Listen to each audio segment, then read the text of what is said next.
is a quick tutorial about how to change the contact information inside of WordPress so that WordPress is sending emails to the correct email address. All right, so first of all, we're going to be in our dashboard and we are going to go down to Settings and we're going to choose General.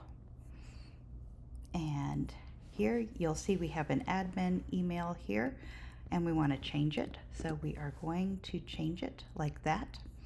And notice we will save this in a second, but it won't become active until confirmed.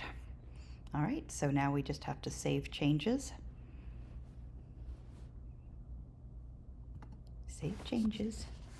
It's thinking about it. Okay, and it's pending here, and so it will have this until you confirm it. And with that, all of the correspondence from WordPress should be going to the correct place. Hope that helps.